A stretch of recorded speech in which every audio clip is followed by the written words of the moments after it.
for pop culture. Comics, movies, TV, it all pretty much rocked. And the only thing better than loving that stuff is getting to talk about it. I'm James Christopher, and this is Fanboy 76.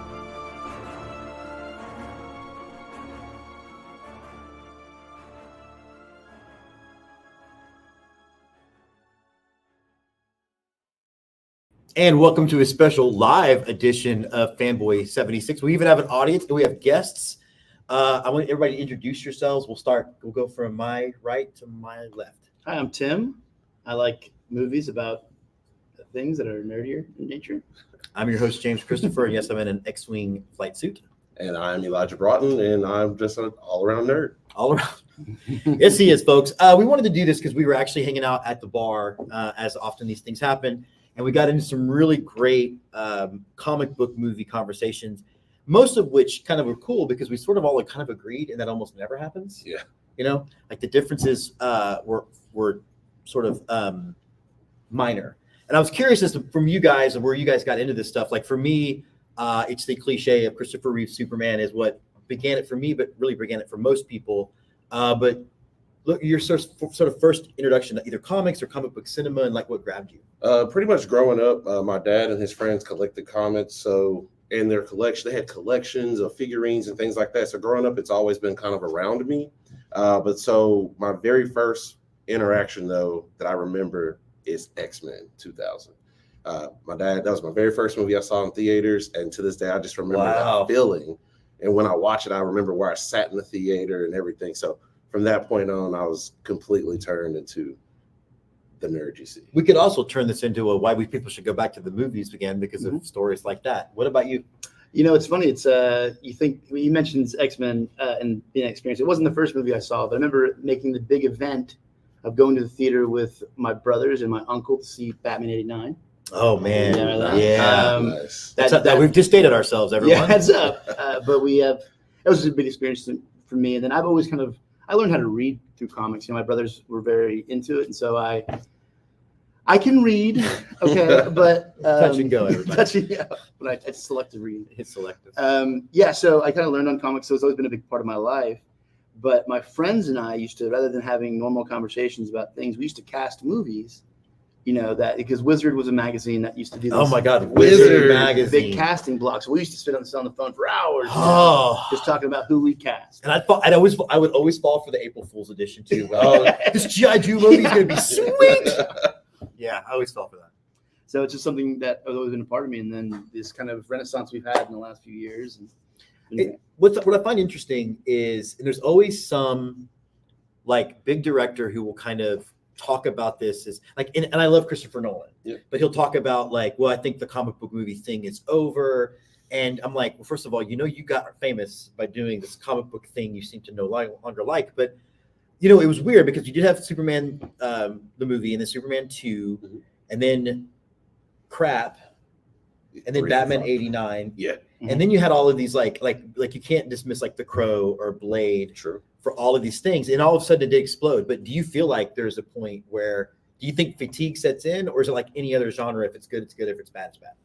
I think there is a fatigue at this point, but as we were talking about, The Batman is probably the best Batman movie that there is. And if we were to just drop us into those characters' lives without having to explain an origin story or anything, because the Batman essentially is a detective noir. If you took Batman out of it, it's still a great movie. Yeah. So if we were to take that step with comic book films, I think we'd get the fans back into those type of movies. I agree with that. So like we have the Alamo Drafthouse. I'm sure you have it where you guys are. And they did this joke where when they opened for Batman versus Superman, they put all the versions of the Kents dying and they synced it up together. It's like, how many times we need to see this couple get shot before we all get it? Right. They died sadly, and boy, it sucked. What do you think though? Like, we just had the Fantastic Four news, which we're going to talk about, but like, do you feel like we're getting to a point where people are just over it? I think that that might be a result of some of the quality that you're getting right now, right? And I don't necessarily think it's fatigue. I think if you get the right people making the films and making the right stories in place, that goes away because now we have great movies again. I think a lot of it is, what's getting improved and what kind of the writing is, where the writing is going, and so I don't necessarily think it's comic book movie fatigue. I think we're just not getting the best movies we can get. Exactly. Yeah. I'm an avowed DC guy, right? And I know that you're a Marvel guy and you're a Marvel guy, but I remember I would argue with friends of mine that were Marvel fans, and they would talk about, oh my God, this Captain America movie was so much better than a more recent Batman film, right? Mm-hmm. And I was like, well, to be fair, you guys are doing this all for the first time. Talk to me when we're on our third Iron Man or on our and I think you're starting to see that now because all the A-listing characters are done for a while. Yep. Mm-hmm. And you're asking people to turn out with the same amount of money to see the Marvels when you ask them to turn out to see Avengers. So I don't think it's a fatigue thing. I think it's a thing that they really realize that if they look at their comic book circulation, the characters that they're leading movies now always are getting their series rebooted. They don't have a long legacy. So there's already a built-in fan disinterest. Yeah, that's in true. Some of these characters. And of course, I feel like they were going to build more around Black Panther, and then his death, obviously, I think clearly changed all the directions. But I mean, that to me seems like it's not just the movies. I do think there's a Marvel fatigue when you have to do postgraduate work by making sure you've seen every single episode of everything else. I mean, is that where it is for you? As a Marvel guy, do you really care about seeing the Marvels?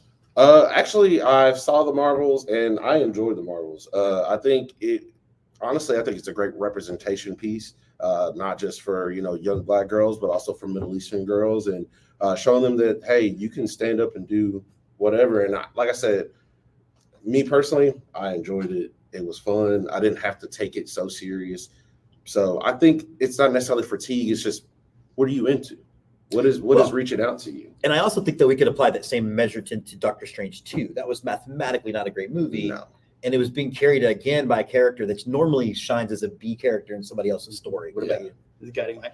Well, I think throughout history, my favorite comic book character forever was Moon Knight. Okay, forever. I think the series was successful for what it was. Okay, it's always been. Dropped on your head. I love Moon Knight. I love the Moon Knight or Marvel's Batman. Yeah, exactly. But I think it comes back into, getting the right people in place, the right things at the right times. And it's just kind of that. I think any character really can shine as long as it's done correctly. They just need to quit making them with such big budgets that there's such a... They have to be these certain things. Yeah. You're absolutely right. Yeah. You mentioned representation, so let's jump into that because that's something we were talking about a little bit. As a fan of color, where are you at with the representation? I mean, and particularly, I want to talk first about sort of taking a character and then changing the race to appeal to you as opposed to original characters. So there are some that I can see that, like Starfire. Totally. I think is a valid, let's change the character because she's an alien. She's technically purple orange. anyway. Yeah, she's purple orange. So that's fine. But other ones, it does bother me because there's other characters that we can dive into. Mm-hmm. So like Static Shock, right? He grew up in the hood. He was forced to try to be a part of a gang. And when he said no and vowed to say no, that was the night he got his powers, but vowed to separate the gangs and everything. So why can't we have characters like that? Why can't we dive into more character stories and developments like that? Why does it just have to be, oh, let's switch this character and not really talk about their unfortunate past or events like that? Well, that's a good point too, because you're also by flipping the character, you're ignoring, like if you think about I thought was really effective when we met the older Captain Americas and we learned about their essential comparison to the Tuskegee experiment and all that stuff. You actually can talk a little bit about where those characters are coming from. If you've just flipped it for no reason, you can, like you said, you can just sort of let's not talk about the history of it. And let's not make, not trying to necessarily be like, let's not make America or these cultures look bad, but it's just, we have to speak on those type of things so people can understand other people's backgrounds and these superheroes and what they came from. And then by doing original characters, you're also not alienating the super, and people are going to say, well, like white people should get over it. But I'm talking about the super hardcore nerds who unfortunately can't see Bruce Wayne is any other color or whatever. Like, why would you intentionally alienate a quarter to half your audience when you could do an original character of that? And we're we just got done talking about how we're introducing these D-list characters and these subsidiary characters with that. What's the difference with us actually these established characters that already exist in these universes? Just give them their light too. Yeah, you know what I mean? Because what about Spawn? We haven't had a new Spawn movie. I think it's coming. It is coming. Yeah, it is coming. I've heard Jamie Foxx dropped out of it. Oh, really? Yeah, so I don't know. Perfect casting. And then Blade's still on the back burner. So Blade has a release date at the end of this year. Yes. I don't know. And I want to talk about Blade too in a second, but I don't know if that's just like it's temporary penciled in date. You know how these things change. Yeah. So I think it's again perfect casting for that. Oh yeah, Mahershala Ali is amazing. He'd be the great, perfect Blade. But can we get it rated R? Yeah, can. Well, I think we can now. We live and exist in a world where Deadpool is a part of Disney's Marvel. But is Deadpool 3 we're going to rate it R? I think so. I think so. They just released Echo, Marvel's Echo on Disney Plus, and we watched it as a family. It was rated R, and it went there. Okay. The same tone as Daredevil from Netflix. Yeah, Daredevil. Okay. And Deadpool did mention pegging already. So. Welcome to Fanboy 6, everybody. This is a family-friendly show. I'm going to get rid of the family on the show, and then we're going to move on. No, I do think you bring up great points, and I also think one of the things that Wonder Woman did, and one of the things that Black Panther did, is showed up that people will turn out for those big-budget movies, regardless of race or background, if they're well done. Exactly. Yes. And I think people can sense when they're being pandered to, particularly people that are fans like us, because we know enough of these fans that will walk in wanting to dislike the movie, wanting to find the error. I've never been that guy, but I think you do kind of swing and a miss if you try to get like corporations figure out what the kids will watch without thinking about it from a story. Well, I think Spider-Man has actually done it really well with the Into the Spider-Verse, Across the Spider-Verse. You're not race changing Peter Parker to be black. You have Miles Morales, a kid that's learning to be Spider-Man. But also, for example, I took my son when he was young and he saw Into the Spider-Verse and he looks at me, he goes, "Dad, he looks like me." And that's what the representation I want to see. And that movie sticks true to me to this day because of that moment. It's bigger than that too, because my grandson is 5, and to him, Miles Morales is Spider-Man. Yeah. He doesn't know necessarily who Peter Parker is because the Spider-Man that's being made at his age level right now is Miles Morales. Because he's in. And I think that's I think it's opening up because comic books have done this forever. Where there's the famous, and again, I'm gonna show my age, but there's the famous late '70s story with Green Lantern and Green Arrow dealing with like race relations, like heroin addiction. So comics are they're not immune from diving into those issues, and I don't think the movie should run away from them either. That's very true. Like speaking back on Starfire, they don't mention like her drug addiction and things like that. That's something they could do as a movie, like a struggling superhero getting over addiction and learning themselves. Like, but why are we afraid to dive into those? Well, the notorious. I mean, historically, comic books have been, people who don't see it, but have been in the forefront of all kinds of political issues. I mean, the X-Men is essentially a civil rights story. Oh yeah, totally. It's always and been, in the movies really made an LGBTQ story by saying, "Have you tried not being a mutant?" Yeah. I mean, how many gay friends do we have that are like, "Have you tried just not being gay?"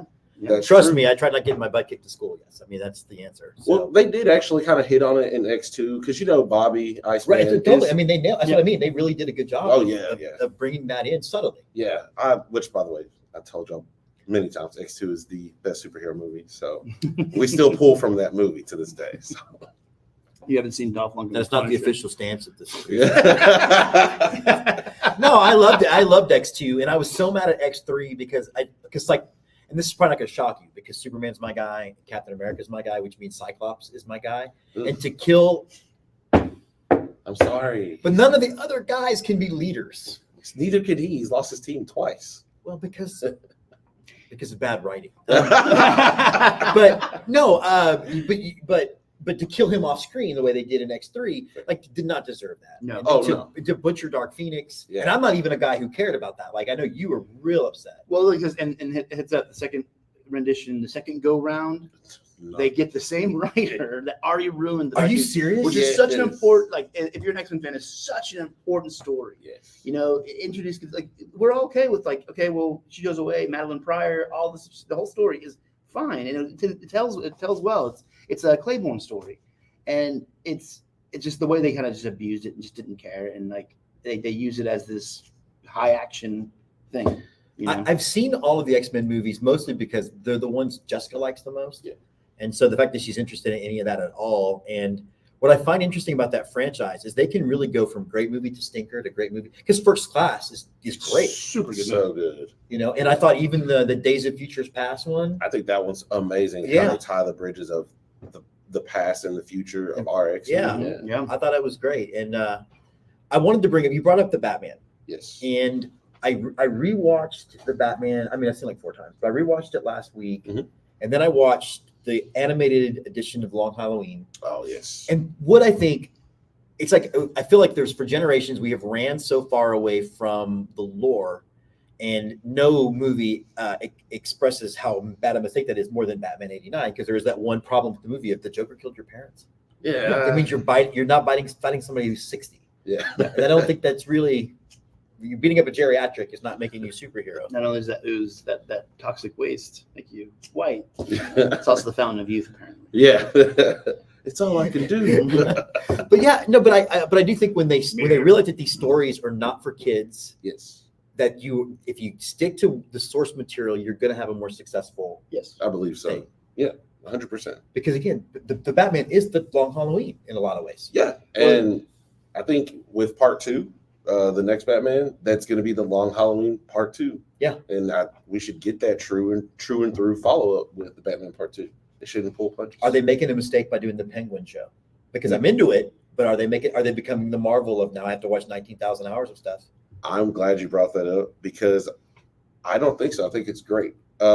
We have never seen a Gotham like this. It's the most visual Gotham you've seen. Our Gothams from the past are New York or Chicago or Tim Burton. No, you're right. No. But this Gotham feels seedy, and even the high-rise buildings, it still feels dark and scummy, and that's the Gotham that we get off the pages. So I want to see that. I want to see the Narrows. I want to see the Penguin get the Iceberg Lounge. And it's basically the Sopranos of DC. Well, yeah. You said it there. The fact that the movie has the Iceberg Lounge in it is such a huge thing. I was telling somebody just like 30 minutes ago, this, in all the Batman movies we've seen before, this is the most Gotham's ever been a character. Yes. And felt like a character. In the movie. Yeah, I would say maybe Burton's as Sure, well. But like even Nolan's really were hot. I mean, they shot Nolan's in 3 different cities for his movies, like Pittsburgh, Chicago, and everything else. Even back to the grittiness of the Batman, like his fighting style is just, I'm going to jump on one guy and beat the shit out of him and hoping the rest of you. By the way, it's like the SNL thing. Hey, if all 8 of y'all jump on him, Do it. But yeah, and I do want to do a public apology to my daughter, who, when I texted her and said your Twilight guy is going to kill Batman, I apologize. Love you, sweetie. She's like 3 rooms away. She's not going to watch this. So we're at a crossroads then for both companies, right? Yes. DC is not doing great stock wise, and I think the easy thing is to lay the blame on Star Wars, but I do think at least the your miles can vary on the different. We had a great discussion before about which of the 7, 8, 9 movies we like the best, which means at least they're likable to some people. Yes. And I think most of us can agree that the Star Wars shows have really been excellent. I've got one maybe I don't like as much. Which one? I'm just assuming there's one I don't like as much, but I can't think of it off the top of my head. I mean, well, Oh no, really? which one? Which one? Which one for you? I would guess if I had to pick one, I guess I would say Obi-Wan, but I love it because I know people are freaking out. I love it. Hello there. And I'm saying if I had to pick one, but I saw a guy cut it together into one movie. I saw And that made it like, because it does feel like it's movie. Because when I marathoned it, I loved it even more because it does feel that. But I'm even going to say, so which one would you say? Because I'm not gonna say it's terrible, but Book of Boba Fett wasn't. no, that's the worst one. You're right, totally. I've always thought Boba Fett was the worst character in Star Wars. He's basically a featured extra. Why do we care? He looks cool. I mean, him being the crime boss of Tatooine now is cool, and I understand where they were going for because they're building to this epic battle. It better be epic, by the way they're building to it. Right? But it was just when they had the Power Rangers, like kids with the electronic arms, and then they brought Cad Bane in, and it wasn't Like a minute to they brought him in for like 1 minute. Yeah, for like 1 minute, and it's like And then they killed off. First of all, we are not going to be killing off Raylan Gibbons in anything. Right. I don't know what you say, okay. because it's not justified. right. To kill him off. Well, and I think Disney knew because at some point it turned into Mandalorian season 2.5. They You know, had to, That's when yeah. it shone. Yeah. yeah, like so. I But think back they to knew too. Obi-Wan, I actually think it has the best line of any Star Wars. And When he says, "You didn't kill Anakin Skywalker, I did," and that was Yes. chills up the spine. yes. Fuck me running. That was fantastic. I liked Ahsoka. Some people didn't love the acting in it this time around. I think they felt she was stiff, but I think it was perfect for I it. think- It's who she needs to be right now. Like, and so we talk about the series and the shows, and we look at the, I hate the name behind it. I mean, Dave Filoni, I think, is going to guide us into a great spot, Yes. and I think that's the important part. He's We got been the right guiding guy. us into and he that has spot. in I Rebels. would Amazing like to Clone point Wars. out something though. Uh-oh. No, it's not bad. But it's going to be bad when people are watching this. We've had viewers on and off, and we'll have more because I really think that we have to get off of giving Kathleen Kennedy the crap that she's been getting. Oh, she Sure. should definitely be fired. I think, honestly, Dave Filoni and But she's the one putting Dave Filoni and Jon In Favreau charge. in charge, right?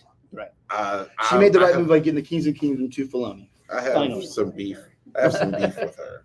Okay, so this is unscripted anyway. What's your beef? I mean, she messed with Solo. You had Phil Lord and Miller directing it, and halfway through, she comes and goes, No, I completely throws agree it with out the that window, decision. and I then throws completely Ron agree. I guess Howard in under the popular opinion, bus. I enjoy Solo. I enjoyed Solo, and I Enjoyed the heck out of it. completely agree with that. Because if you read there's obviously different accounts, and the fact is that they were throwing around away scripts and having people ad-libbing and then being pretty shitty to the lead actor. Yeah. Well, that's not going to make a good Star Wars movie, and her job is to make a good Star Wars movie. And I think the box office to that movie had everything to do with the response to The Last Jedi and nothing to do with the quality of Solo. Yeah, and I still enjoy Solo. Like, don't get me wrong. I just don't like the studio meddling with the creators because we could have had, in all honesty, an Oscar-nominated Solo movie. Why do I say that? Because right when she kicked Phil Lord and Miller off, they went off and made it into the Spider-Verse and won their Oscar. Right, but if the previous examples of what they could do was 21 Jump Street and they're just going in that direction, I can see pulling the plug. Like, honestly, if you're the head Versus of Ron Disney and Howard. your job's on the line, you'd have pulled the plug too. I understand, but I don't like how Ron Howard got thrown under the bus. It was like, oh, it's 50%. I done. don't believe, I don't like, and even though he reshot really more of it than people think, I don't think it's fair because you're talking about, they did get an Oscar-winning director. That's Mhm. true. And I don't think, I think the story of it being a mess is more of a mess than the movie's a mess. Yeah. Okay, I agree. I agree. Yes. I agree on Well that said. one. And publicity is what matters. True. But she also was smart enough to kind of order some reshoots on Rogue One. And that's the best, That's probably the best one of the best Star Wars. post Jedi Star Wars movie. Yeah. And I'm including the So prequels. good. Yeah, I will 100% agree with you. And I would say it's probably in my top 3. It's in my top 3 too. Yeah. Mhm. And you have the best Vader moment when he pins the dude to the ceiling and cuts him in half. Like, because even as a kid, I was like, I don't get why they're so scared of him. Like, and it was like, and then we got a nod in the audience because like he was this point, I get he was like this old guy, and the lightsaber fight against the older guy they couldn't get as dynamic and acrobatic as they were able to do later. Yeah. But and even as a young writer, I was like, it's not earned. Well, we finally have those moments earned as to why he is this terrifying Yes. thing. Yeah, it helps with Obi-Wan as well. You see a lot more of his power. And we were talking about the other night about the comics showing a lot of light to Vader's power Mhm. and what he's done to Oh. the galaxy. Yeah. The scene in Vader Down when he says, "I'm only surrounded by fear and dead men," and he pulls the pins on their graves with the force. Oh man, he was so I crazy. had movement downstairs. I'm not gonna lie to you. I'm not gonna lie to you. Let's talk back to representation. And what I hate about that too is people, because there's a logical place to have a conversation about representation, Mhm. and then there is this small corner of white incel nationalists who think anytime it's not a white man in charge, it should be ignored. One, Star Wars has had strong women throughout its entire run. Yes. Princess, and I like when Wonder Woman came out, and all the press was finally a woman in sci-fi who takes charge. I'm like, Princess Leia, Ripley, and Sarah Connor was like a word. Exactly. Exactly. That's Yep. a good point. And there's nothing more badass than Sarah Connor. And the first time we see her in T2, she's doing pull-ups. Oh man. I mean, Yes. yeah. Talk about first times things. Anyway, We'll take a break and watch Team Terminator 2 now. yeah. But everybody got on the third sister, and I actually loved that whole character arc. I thought she was fantastic. I bought her action figure. Yes, she was amazing in that show. And if you play, and if you've seen some of the Rebel stuff, of course, and then like this is done with the video games, the Jedi Survivor game. We don't do video game talk here. We're not nerds. Sorry, well, it's all connected. Thank you. It is. And so the idea of the Inquisitor and the sisters and stuff like that, it's just continuing the story. It all exists already. It's just really giving you the I love the Inquisitors because it's Filoni fixing something that Lucas messed up when he said there can only be 2 Sith. Why? Why? What you've just done is gotten rid of all of our villains. Please and thank you. I know. Let's come up with some, and there's some great characters. Oh, yeah, great Inquisitors. But Well, with you speaking with representation, I also think they dropped the ball in the movies with Finn.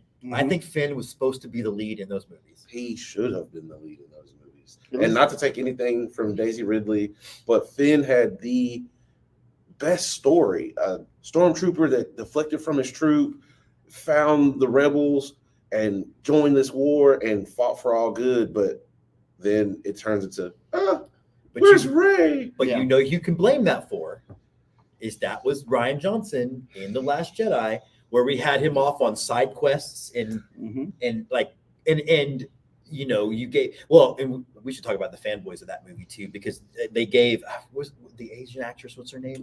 I know her name. She played Rose. Rose. Like what they did to that poor woman and her getting off social media. It's like I don't know. I don't like the fandom for doing that type of stuff. No one hates Star Wars more than the Star Wars fans. That's true. So awful. But they did that to the third sister as well. They tried. Yeah, they did. But Ewan McGregor came out and was like, if you got a problem, come through me. Yeah. So I think all the Star Wars family should start doing that for one another, because people will back off. Yeah. What do we think then about what was her name? She was the jump trooper who got fired from Mandalorian.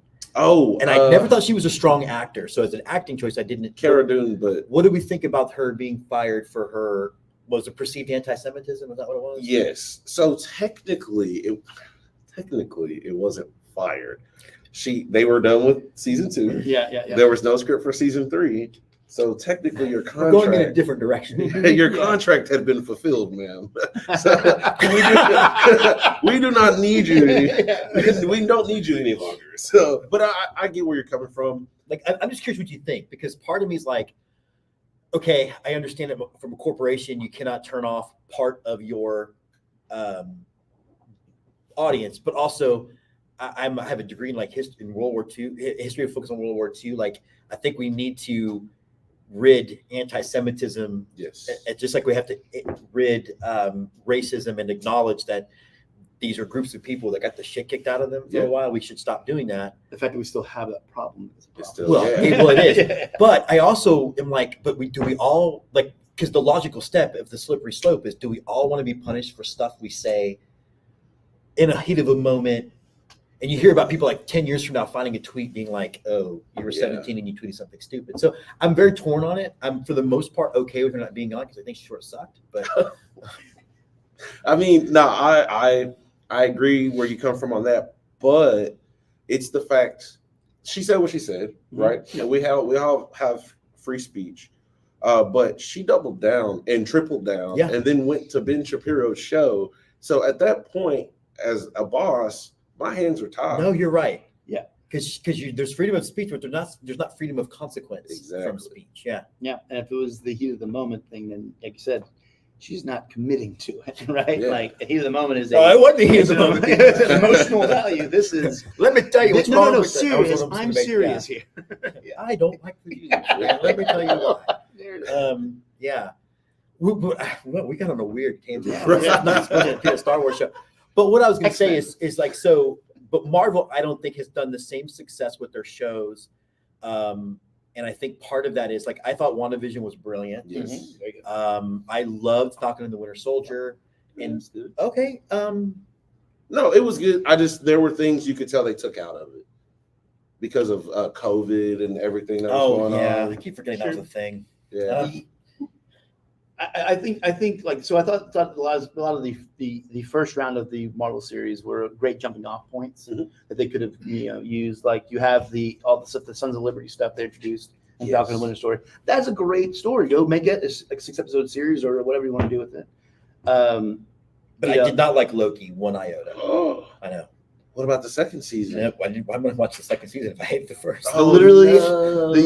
Besides Endgame splash page, when everybody there, the best splash page is at the end of Loki. It really is. It really is. I'll Google it. No, you gotta watch it. But now Disney's screwed, right? Because they have to figure out Kang. Watch Loki season 2. Yes, they watch Loki season 2 because that'll set up. But honestly, I understand everything that happened with Jonathan Majors, but I don't even think. I think they were just using him for a little bit because we're gonna get Doom. Especially now, because Doom, especially now. Yeah, because Fantastic Four. Yeah. But I thought that with Wakanda Forever. I thought that there was someone from the shadows pulling the strings for these people that were trying to invade Wakanda. And who better else to be than Doom? Yeah. Well, that's But when we look at the DC side of things, like they're doing this fresh reboot, and most of it I'm excited about. Like when I listen to Jake, like because my buddy was like, I don't know if I trust him to do Superman because of Guardians of the Galaxy. Well, we got to understand that we're all filmmakers. We can make different kinds of things. Exactly. So can other filmmakers. But listening to him talk, he gets Superman. I don't think Snyder. I loved Man of Steel, but I think you can sense Nolan leaving that series when we go into Batman versus Superman, and Snyder, I don't know, fully understood. Like you write Superman the way you wrote Captain America in the movies. Okay. His altruism is his biggest superpower, and the problem is everybody else around him is jaded, and that's how it works. Instead of making him dark and gloomy, and should I say people? Yes, because you're Superman. Yeah. What do we think of the future of that? And I think that a lot of people are thinking that he's going to be, if he comes in with Superman and he writes and directs it and uses everything else as a place where he can kind of sort of a showrunner. Yeah. Right. He's just guiding. And I think they want him to be the Marvel guy. Mike Feige, Kevin Feige. Yeah. Well, I think he's just going to direct the Superman movie, and then he's going to select kind of how Jon Favreau and Dave Filoni are doing. They have a with Kathleen Kennedy's permission. True. They have a select few of directors that they trust, and they keep it a tight group. Right. And they're all on the same page. And they're all briefed of what, hey, here's my end goal, right? Yes. Here's the story that I want to tell. Help me tell it. Yes. Which was ultimately the biggest problem with the Star Wars trilogy, the new one. Why they didn't all get in a room and say, here's the beginning, middle, and end. Yeah. I'll just direct. JJ will direct the first one. We've got good directors, but you have to stick to, because you mentioned like a writer's room situation or a showrunner situation. Like the way a writer's room work is you don't really know who wrote each episode because you're not supposed to. You don't know who directed each episode either. It's supposed to feel seamless from one to the other. Yes. And I think if they had taken that approach and said, here's our goal. Our goal is to honor the legacy characters by introducing a wider universe, and we stuck to that, then maybe. I mean, and there's, of course, the biggest swing and the miss of all of the movies actually happened in the Force Awakens, because we never got to see Chewie and Leia together after Han's death. And I think that was almost as bad as him not getting a medal. Yeah. In episode 4. I agree with that. Yeah. It was, and she hugged Rey. Like Rey's known him for 5 minutes. Yeah, like who are you? Yeah. Well, it was hard to find an example of that kind of teamwork when we have a plan. Phase 1 had just finished. So True. How can we ever have an example of how to do this together? But are you looking forward to like I'm looking forward to Superman. I'm looking forward to Batman: Brave and the Bold. I'm disappointed and worried of how it's all going to fit together, because some of these characters have existed forever. I guess we're probably going to jump in the middle of Superman's life. Yeah. It's not going to have to be an origin story, so maybe that makes it all balanced. We don't need origin. We know we've seen the planet blow up. Yeah. But Damien, I think, will be very interesting, because with the Brave and the Bold, honestly, why don't we do the Court of Owls? Why don't we do the Son of Batman, or Batman versus Robin, where Damien has to live with vengeance over. The two of us are married, surprisingly. Vengeance over to really cool people. So it's like, we're not just total nerds. Right. Well, He says with his lightsaber and blaster. No, I think you're right, and I got to remember that. Again, my big issue with the Snyder films was that Superman was way younger, Batman had been around, and what makes those two characters so good together is they're each other's counterpoint. yes. And having been in the military, I was never friends with guys that had been in the Army 20 years longer than me. You were friends with the people you were in together. Yeah. So that relationship never would have developed the way it did in the comics. But this new series, they could all be at the same point in their lives and just jumping in. So Which I think they are. I hope so. They're going to get a relatively young group. That way, again, we can push it for 10 years Yeah. or so. That needs to be the blueprint. Like I mentioned Phase 1 before, but that blueprint of planning stories out, letting stories, independent characters build their story Right. by themselves, but still having it grounded in this one subplot. Well, remember Snyder got really mad because people didn't react to Batman versus Superman the way they reacted to Civil War. I'm like, because for Civil War, we had 3 movies and all this stuff where we got connected to these people as humans. True. And so there's a heartbreaking moment when Cap says he's my friend and Tony starts like, so was I. And you saw them. And so it was an actual like gut punch of a moment. True, but They didn't have the same mother's name though. I'm still team. That's the problem. Marty Martha. We both have mothers with old lady names. Brother. Your team BVS over Civil War. No. Well, yes. Oh, I'll tell the truth. controversy. I like the extended version. I agree with your talking points on it. I do. But that Ben Affleck is the closest Batman to comic book accurate Batman we've had. That was The Dark Knight. No, I get that. And his fight scenes as Batman were great. So good. I just feel like the problem of the story as a whole was the difference in ages and experience. Because one of the most impactful comics for me was Death in the Family. Yes. And who stops Batman from murdering the Joker? It's Superman. Like Yep. their relationship, they're the only two people who get each other. And Frank Miller's like, these people wouldn't be friends. I was like, I'm not quite sure you understand how friendship works. Probably don't have any. You also hate Frank Miller. Yeah, I hate Frank Miller. Oh man. Oh yeah. I like He does. Frank Miller's Daredevil stuff, but Not Watchmen? I like Watchmen. Wait, Watchmen was Alan Moore though, right? Oh, Alan Moore. Yeah, no, yeah. sorry. Yeah. No, I just feel like I think I have. Oh my god, this is a random conversation. I have, and here's where I'm about to upset other people too. I have the same issues with Frank Miller that I have with Tarantino. Okay. I like their work, but I don't have to be constantly reminded that you're the one who made it. Yeah. Whereas Spielberg has, like, use Spielberg for example, it's an invisible hand of the director. I'm in the story. I'm not being reminded. I'm Frank Miller and I grew up in comics, or I'm Quentin Tarantino. I ran a video store. Like, I don't care about that stuff. Yeah, you're right. But you And- can take a Spielberg movie out from anything. But basis by it's stylistic, Yeah, but stylistic, not yeah. necessarily like him signing the movie. It's not Sure, like John Woo sure. does. He does it Yeah. without it, right? I also hated the Batmobile in those movies. It was ugly. It was ugly. The Tumbler was. It is probably still the best Batmobile. I like the '89 one, even though it's impractical. So, Yeah. so we're I just mean, it's ruling out impractical. George Clooney's one-seater. Okay. Hey, This well, is why Superman works alone. Oh my gosh. Now we hate Batman and Robin, but is You're George right. Clooney the best Bruce Wayne? Not Batman. 100%. Yep. 100% he was. Yep. And I was talking to somebody about this because I'm a big Arnold fan, and I would have loved to have seen him as Mr. Olivier could not have delivered that dialogue. Yeah. I mean, he pulled out a Bat Express card, never leave the cave without. And it's like, no one there's not an actor, you couldn't AI an actor on earth good enough to deliver that dialogue. Yeah. And look, I hate on that movie. And it's so funny. So when I was deployed to Bosnia, we had I had like a morale wellness tent. We basically had a VCR. We had 3 tapes. We had it was a George Clooney, Michelle Pfeiffer romantic comedy. I forgot the name of it. Was super good. Something else in Batman and Robin. So I watched Batman and Robin way more than any one human should. I was in Bosnia for a year and a half. It was one of 3 movies to watch. Oh no. And so I would've read. I would have read. I didn't go to the gym because why? But, I have like kind of like listened to what's his name talking, the director Schumacher. about, like, I didn't realize how much like Mattel was in the room saying, here's this thing and that thing and these are the toys and you better fit them in. No one can create under those circumstances. Yeah. So I mean, I still would have loved the Mr. Freeze gun. So why did they sell Yeah. that as a kid? But you also Right. But let's recognize that his direction was not the Burton direction. Right? It wasn't dark and gloomy. He was moving back towards the almost Campy, yeah. side Well, of it. So Batman Forever was still in that Tim Burton era. it was the bridge almost of the two. Oh, although the bat signal's not a beeper.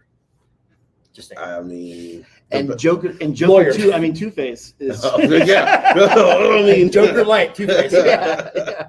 The best part of that movie, though, is boiling acid. Oh, the Russian metal back.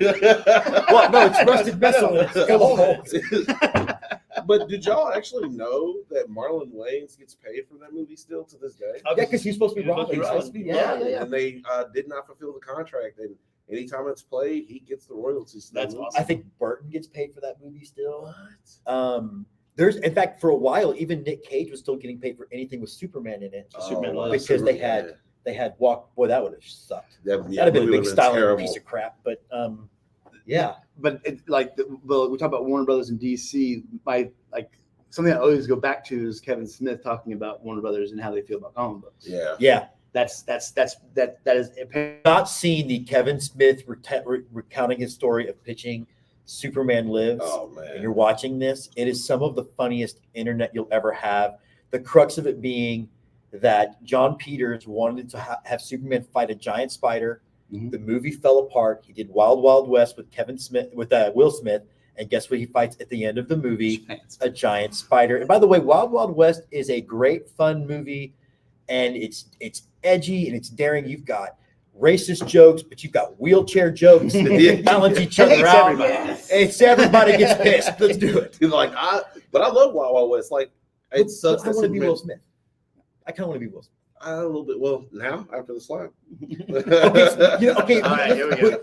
I'm going to recount a story for you because I'll be honest. Like my best friend is Cedric Smith, who's here and African American, and we had two initial very different takes on it because he asked me what I thought, and I thought as someone who loves my wife, Yes. I totally can see defending her. Yes. And he said, all I watched it in horror was, oh great, we get to have an angry black man on national television. And I agree. And I was with like, that. yeah. See, that's the difference between how I see the world versus how he does, and I totally get it. Yeah. Like, He's right. and that could have been handled in a hallway.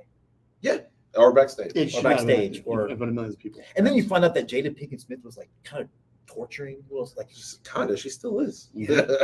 So, Will, do you want to be him? you're Hancock, man. Get out of there. You fought aliens, Will. Do this. The alien and a giant. And a metal giant spider. spider. Can you get us back on track, please? But yeah, so the Kevin Smith thing I bring up about Warner Brothers. ADD is real. So Yeah, it is real. But he mentions that they asked him, he was coming off of Dogma, and so Warner Brothers asked him to write the script for Superman Lives, and he says, "Why don't you get somebody that knows how to write comic books to do that?" And very clearly, I just said to him, "Well, comic book writers write comic books. I need somebody to write a movie writer to write a movie." Yeah. And so that is inherent the dysfunction, in my opinion, in Warner Yeah. Brothers. And one of the things W made a mistake was they hired Jeff Johns Yes. and they didn't listen to him.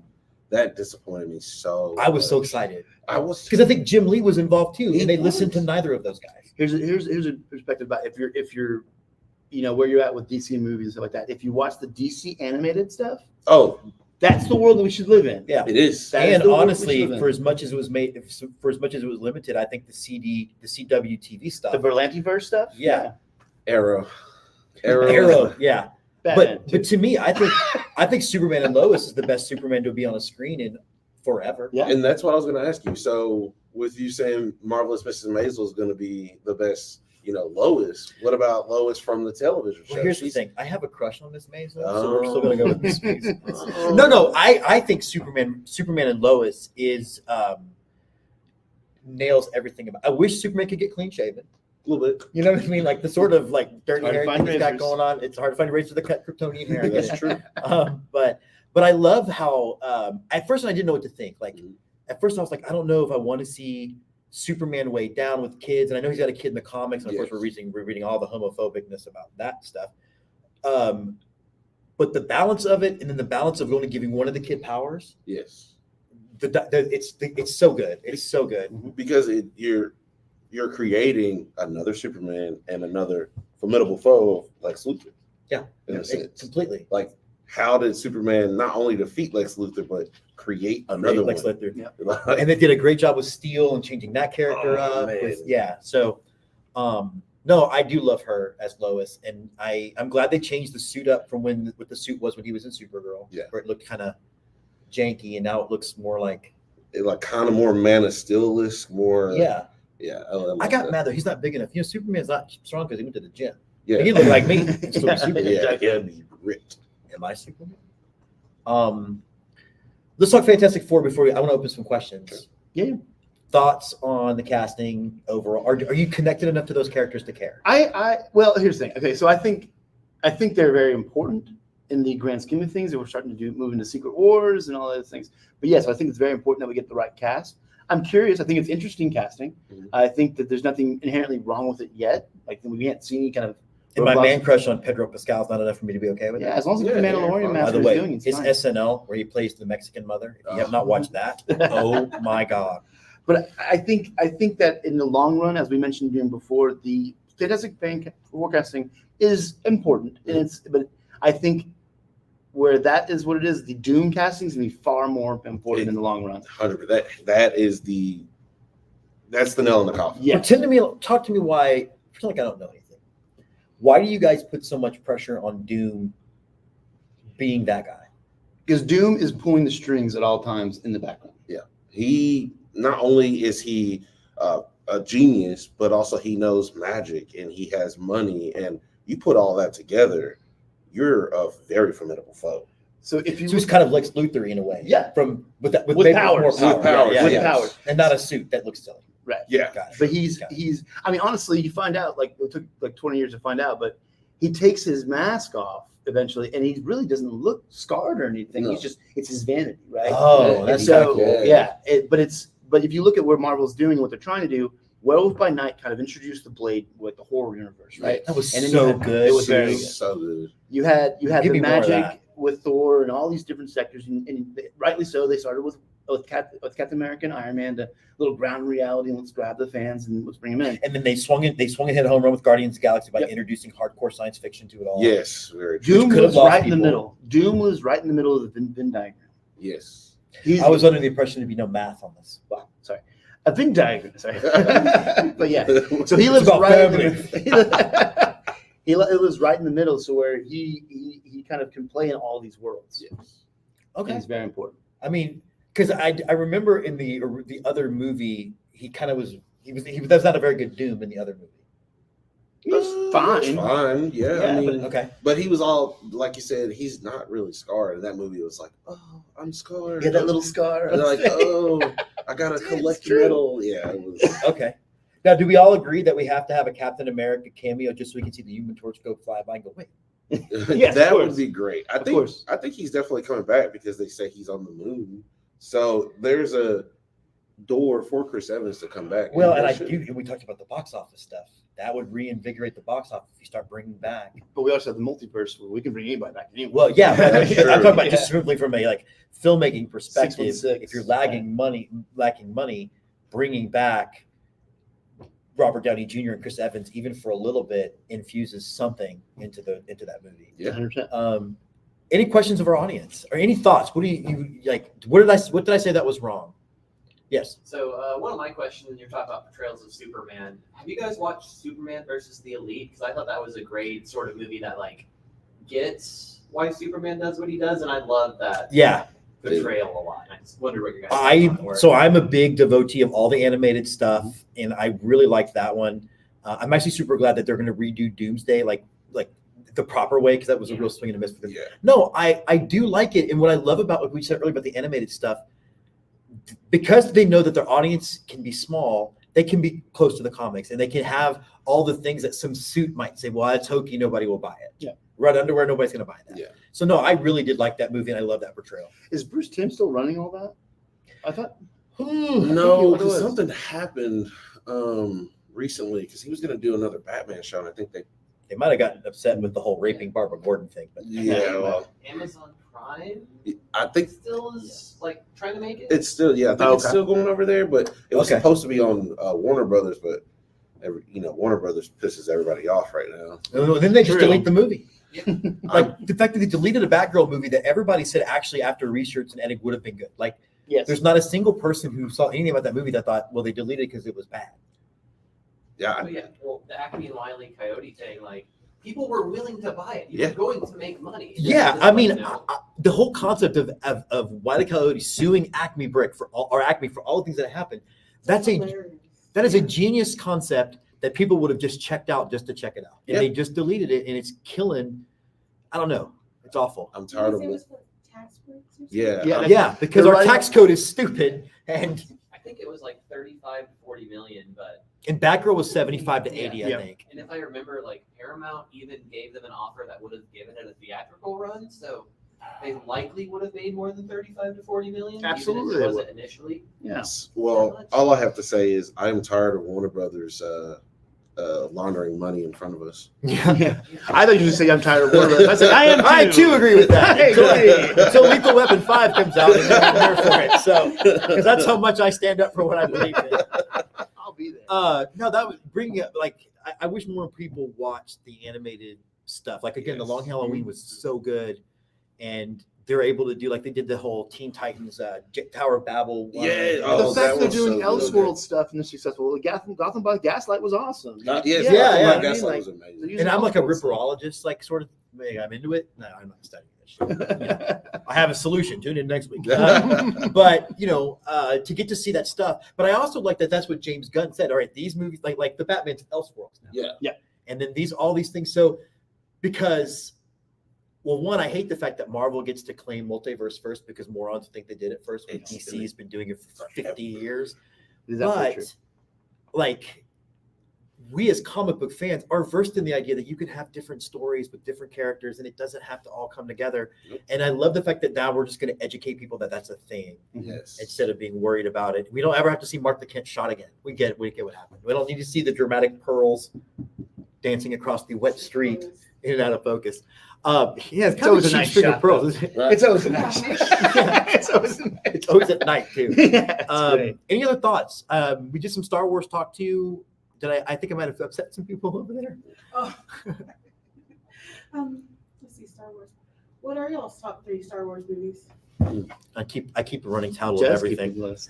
I'm an obsessive ranker. Although one time I ranked my own 15 features, and that's a terrible thing to do. to Oh. yourself. I can tell you off the top of my head. Me too. It's gonna be I do mine 'cause mine are funny. Empire as always, Rogue One, and because it's so amazing, Revenge of the Sith. Just the speech in that movie Sure. is That's great. It amazing. was a great pick. I mean, I'm a kind of guy that I'll watch them all. I love them. I'll have fun, Yeah. But if I'm right there with number 1 and 2, Empire, Rogue One, and then because it's generational for me, Jedi. Like I as a kid, I wore that VHS out. I used to hate ET because my parents wouldn't take me to see Jedi for the 5th time. We went to see ET instead. But it's still connected to Star Wars. Yeah. All right, so I have my rankings. I don't think they're totally up to date yet because I think I updated them all the way up to Andor. So I haven't fitted in Ahsoka yet. But number 1, The Empire Strikes Back. Okay. Number 2, Rogue One. Number 3, A New Hope. Number 4, Return of the Jedi. Number 5, Andor. Number 6, Mandalorian. 7, Obi-Wan. 8, Solo. 9, The Force Awakens. 10, Revenge of the Sith. 11, Rise of Skywalker. 12, Last Jedi, which I might rephrase. 13, Book of Boba Fett. 14, taking a poo, and I run out of toilet paper, and all I have left is a rabid porcupine. Then Attack of the Clones, and then playing with myself, and I'm accidentally ejaculating a sea urchin. Then The Phantom Menace. But what if you want to learn about galactic trade? You know what kids love? Kids love trade disputes. They love that stuff. I don't know. With our many racist characters in that. Oh my gosh, that whole movie. Oh The whole movie. The whole They you got- hit the Greeks. You got Asian, but how cool was it that they gave Ahmad Best the chance to go be a badass Jedi? yes. I actually Oh, that cried. I did too. I thought cried. because It was that amazing. kid took It was that guy amazing. took abuse after abuse after abuse, and they've helped Hayden Christensen out with what they've done with him. The little boy is screwed, but Yeah, but Can I they. just- I would like to Yeah. shout out that moment because I think, and yes, you're absolutely right. Giving him some redemption is amazing. But the Hayden Christensen stuff and allowing him to be the Anakin Skywalker that we learned who Anakin Skywalker through the Clone Wars series. Mhm. I love it. Like it's What I like think- tear to my eye. I love it. What I think has been smart about all the Star Wars movies in some has been they can be problematic. And even if you watch, like I love Revenge of the Sith, except for the dialogue. Like the dialogue is so on the nose because Lucas forgot that the best Star Wars movies really were not ones he directed or wrote. Yeah.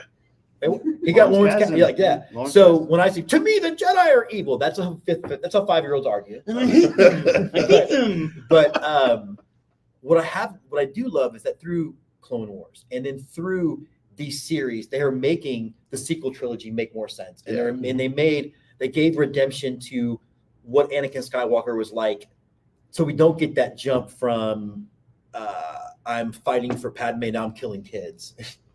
Which we needed more on screen of, by the way. If you're gonna do it, do it. Yeah. To kind of support Yeah. your point, I think that's absolutely right. Because if you live in a world without Clone Wars or without any of the Tales of the Jedi or any things that have come out, and you just have the prequels and the sequels come out, I think you're not saying, but the sequels or whatever, I think you kind of say at least they're better than the prequels because the Clone Wars have helped them stand on their own. Yeah. They really have. But I would say with the prequels, the reason why I enjoy, Revenge of the Sith is that, well, all of them, they set the standard for lightsaber duels that we see today. Totally. And that that's too much that we were talking about earlier, where you're fighting an old guy. Yeah. You can only Yeah. do this do so so much. Yeah. The Revenge of the Sith is, by the way, the strongest of those. Like Yeah. it is a great movie. I Attack really of the think so. Clones I may be right about What- dialogue, but I just think the movie what I- itself is amazing. What I have always said is it was a no-win situation for George Lucas anyway, because when we all heard Obi-Wan talk about he's more machine now, I always figured that he didn't become Vader in one lightsaber swing. It was through years of battle and combat. It was like I lost an arm here and and it became this slow thing. And it's almost like he made these 2 long movies and forgot we had to get there. Yeah. And so it's like, what? And now all of a sudden you're in the lava and no fuss, no muss. And I also thought Vader hunted down and killed the Jedi. No, he only killed kids. Like I would have loved to have seen episode 2 be episode 1, episode 3 be episode 2, and then give me a movie where he's just cutting down Jedi. Yeah, Well, he still does go to hunt the remaining Jedi. Through other source Inquisitors, material, yeah, but not through the movies that we're seeing. You're right. That not through that's what I mean. That goes back to my point of they have made those movies better. Yeah. And why did anybody in the Jedi Council say, man, he's wearing a lot of dark clothes lately? Yeah, yeah. He's wearing, Who knew we were going to piss him off by Yeah. saying you don't have to be the Reika master? yeah. First of all, Well, sensitive. it looks like everybody's a master. What's the big deal? Just one more, Any final thoughts before we go? Well, thank you guys so much for coming, and thank you for watching out there. And now I'm going to awkwardly step forward and turn off the camera. Watch X-Men 97 trailer. Hey, my 97 because he made it or something. I don't know. Ah.